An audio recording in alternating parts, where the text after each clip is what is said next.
तर भोंदू खरातचा सामना आता एसआयटीशी सुरू झालेला आहे. अनेक महिलांचं लैंगिक शोषण करणाऱ्या खरातचा व्हिडिओ आणि तो पुरावाच पोलिसांच्या हाती लागलाय. पण भविष्य सांगण्याच्या बहाण्यानं खरातनं अघोरी उपचार आणि भोंदूगिरीच्या हद्द पार केली होती. बलात्काराच्या आरोपात अटकेत असलेला भोंदू अशोक खरातचा आता एसआयटीशी सामना सुरू झालाय.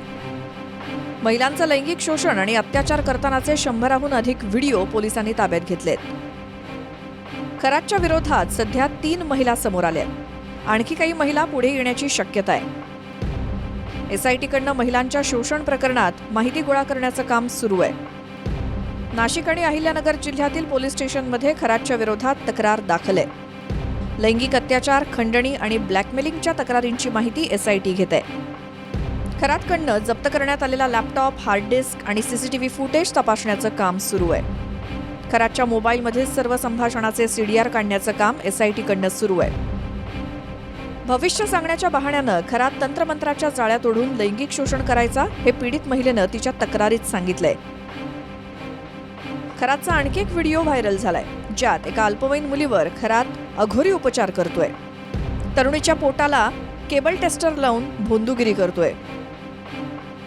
संगीता तिवारींनी तर खरातच्या भोंदूगिरीवरनं स्फोटक आरोप केलाय. खरात योनिपूजन करत असून तसे व्हिडिओ देखील असल्याचा दावा तिवारींनी केलाय.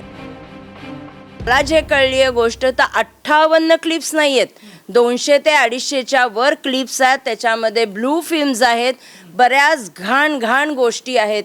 म्हणजे योनिपूजनाचे पण व्हिडिओ आहेत. म्हणजे मी नाही तुमच्या चॅनलवर एक्सप्रेस होऊ शकत, एवढं भयानक सगळा प्रकार आहे.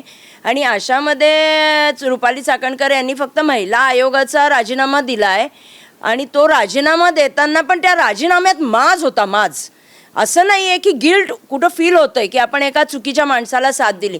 गिल्ट कुठंच त्यांच्या बघा, त्यांनी प्रेस घेताना एकदम निडरपणे घेतली, म्हणजे तो माज आहे.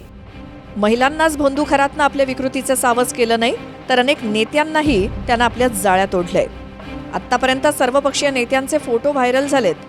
आणि दमानी यांनी संगीता तिवारींच्याही पलीकडे जाऊन नवा आरोप केलाय. नेते अशोक खरातकडनं ओशनो जल घेऊन जायचे असं दमानी यांचं म्हणणं आहे. ओशनो जल म्हणजे काय, तर शक्तिवर्धन गोळ्यांचं पाणी.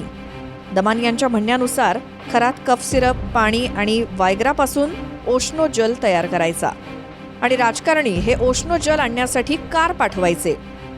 सगळ्यांचे जे फोटो होते ते सगळे ओशनो जल घ्यायला जायचे. ओशनो जल म्हणजे एक कॉफ सिरप होतं, त्याच्यात पाणी घालायचे आणि कुटून वायग्रा घालायचे अशी माहिती मिळालेली आहे.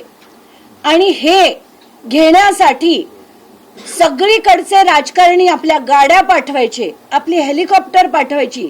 ती सगळी महाराष्ट्राचे अनेक राजकारणी आहेत, अनेक. आणि त्याच्यात एक पक्ष म्हणून नाही, सगळ्या पक्षातली माणसं आहेत. ती अगदी थेट गाड्या पाठवून हे सो कॉल्ड ओशनो जल घ्यायला त्यांची माणसं पाठवायची.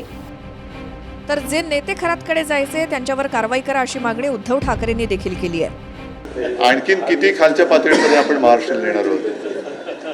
आणि महाराष्ट्रामध्ये जादूटोणा हा कायदा आहे, पण त्या कायद्याचं पालन करणारेच जर का त्या अशा भोंदूबाबांच्या नादी लागणार असतील तर त्या भोंदूबाबांबरोबर त्यांच्या भोंदू भक्तांवरती सुद्धा कारवाई झाली पाहिजे.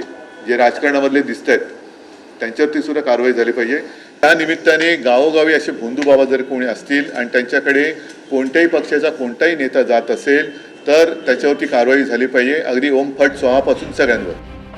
इकडे राऊतांनी हे प्रकरण रेड्यांच्या शिंगांपर्यंत आणलंय.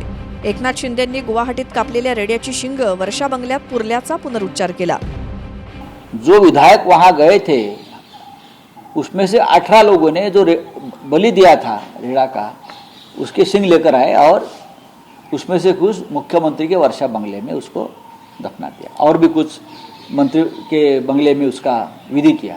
सच बोलना गुनाह था, लेकिन आज ये सच साबित हो रहा है कि ये हुआ था. और आज भी अगर देवेंद्र जी अंदर 20 फुट खड्डा खोले गए ना अंदर, तो आपको मिलेगा ये सब. संजय राऊतला तिथं ठेवलं पाहिजे होतं. हाच मोठा जादूगर आहे ज्यांनी उद्धव साहेबांची सत्ता पलटून टाकली, पक्ष बुडवून टाकला. म्हणून अशा जादूटोण्यावर काही चालत नसतं. हे सरकार आहे, हे घटनेच्या नुसार चालतं.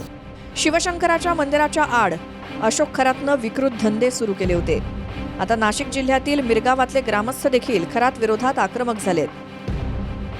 ईशानेश्वर मंदिर ट्रस्ट बरखास्त करून मंदिर गावाच्या ताब्यात द्या अशी मागणी गावकऱ्यांनी केली आहे.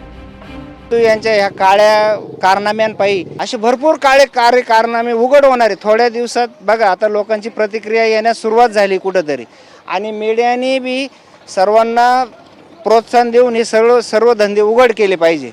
आम्हाला त्याला पूर्ण गावबंदी करायची, म्हणजे जेणेकरून काही उद्रेक तयार होणार नाही. गावबंदी झाल्यानंतरचा विषय काय जे असेल गव्हर्नमेंट बघून घेईल. मग मंदिराच्या माध्यमातून भोंदू अशोक खरातनं भविष्य आणि तंत्रमंत्राचा गोरखधंदा सुरू केला होता, पण अखेर पापाचा घडा भरला आणि खरात गजाआड झाला.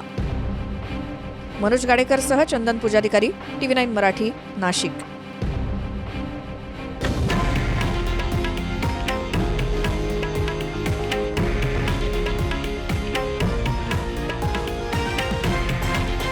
हे आहे देशातील नंबर 1 न्यूज नेटवर्क आणि आपण पाहत आहात TV9 मराठी, एकमेव.